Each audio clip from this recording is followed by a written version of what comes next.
សមាគមទ្នាយុវជនកម្ពុជាសាខាខេត្តកំពង់ឆ្នាំងបាននាំយកអំណោយដ៏ថ្លៃថ្លារបស់សម្ដេចមហាបវរធិបតីហ៊ុនម៉ាណែតនិងលោកជំទាវបណ្ឌិតពេជ្រច័ន្ទមនីហ៊ុនម៉ាណែតចែកជូនទៅដល់គ្រួសារបងប្អូនខ្មែរអ៊ីស្លាមដែលមានជីវភាពខ្វះខាតស្ថិតនៅក្នុងភូមិកញ្ជងឃុំច្រះស្រុកកំពង់ត្រឡាចខេត្តកំពង់ឆ្នាំងចំនួន5គ្រួសារតាមរយៈឯកឧត្តមប្រធានកិត្តិយសផេងគឹមស្រុន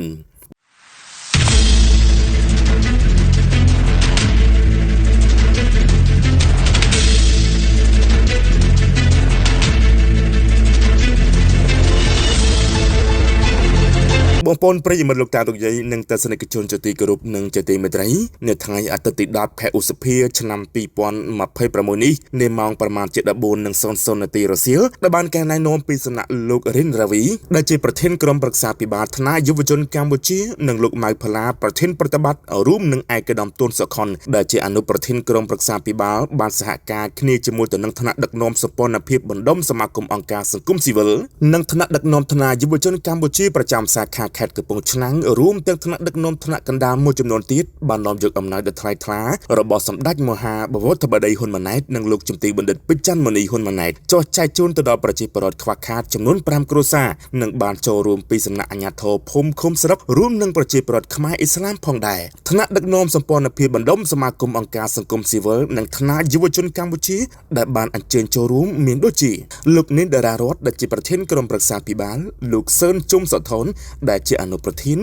លោកដលចន្ទធាអនុប្រធានប្រតិបត្តិលោកសៀកទី2អ្នកនាំពាក្យលោកសៀកប៊ុនរីអនុប្រធានថ្នាក់យុវជនកម្ពុជាលោកយិនវឌ្ឍនាអនុប្រធានលោកស្រីប៉ៅសារៀមអនុប្រធានលោកសេងសុចរិតអនុប្រធានលោកនឿនដានូអនុប្រធានលោកលេម៉ាត់ប្រធានប្រតិបត្តិសាខាខេត្តកំពង់ឆ្នាំងលោកគឹមរស្មីនិងលោកសូរតនៈតំណាងឲ្យសាខាខេត្តកណ្ដាលនិងឯកឧត្តមលោកជំទាវលោកស្រីជាថ្នាក់ដឹកនាំថ្នាក់កណ្ដាលនិងតាមបណ្ដាស្រុកក្រុងសាខាខេត្តកំពង់ឆ្នាំងផងដែរដើម្បីពំនាំយកអំណោយចែកជូនទៅដល់គ្រួសារមានជីវភាពខ្វះខាតស្ថិតនៅក្នុងស្រុកកំពង់ត្រឡាចខេត្តកំពង់ឆ្នាំងអំណោយក្នុងមួយគ្រួសារទទួលបានស្មើគ្នានោះគឺទី1អង្ករចំនួន2ការ៉ុងស្មើទៅនឹង50គីឡូក្រាម2ទឹកត្រីចំនួន1យួរ3ទឹកស៊ីអ៊ីវចំនួន1យួរទី4មីចំនួន1កែទី5ប៊ីចេងចំនួន1កញ្ចប់ស្មើទៅនឹង50ក្រាមទី6អំបិល2កញ្ចប់ស្មើទៅនឹង100ក្រាមទី7ត្រីខ1យួរទី8ស្ករស1កញ្ចប់ទី9ទឹកបរិសុទ្ធវីតាចំនួន1កែផងដែរនៅក្នុងពេលនោះលោកម៉ៅផល្លាដែលជាទីប្រឹក្សាសម្ដេចតេជោហ៊ុនសែនប្រធានគណៈបកប្រជាជនកម្ពុជាក៏បានពំនាំពាក្យពេចន៍ផ្ដាំផ្ញើនឹករលឹកសាកសួរសុខទុក្ខទៅដល់បងប្អូនប្រជាពលរដ្ឋខ្មែរអ៊ីស្លាមនិងពលរដ្ឋដែលមានជីវភាពខ្វះខាតចំនួន5គ្រួសារនេះផងដែរ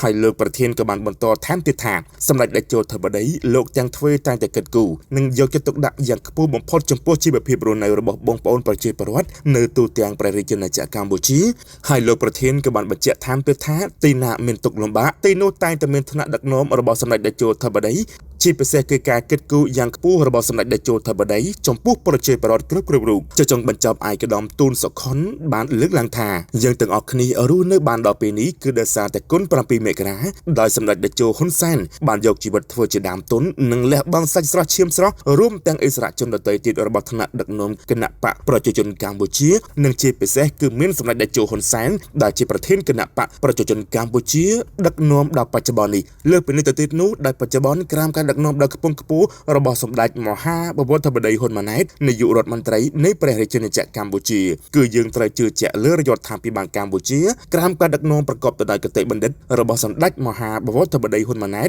នាអាណត្តិទី7នេះឯកឧត្តមក៏បានគោរពជូនពរទៅដល់សម្ដេចមហាបវរធិបតីហ៊ុនម៉ាណែតនិងលោកជំទាវបណ្ឌិតពេជ្រច័ន្ទមនីហ៊ុនម៉ាណែតព្រមទាំងបុត្រាបុត្រីសូមមានសុខភាពល្អបរិបូរណ៍និងជួបពុទ្ធពរទាំងឡាយ4ប្រការគឺអាយុវណ្ណៈសុខៈពលៈកំបីក្លែងក្លេតឡើយ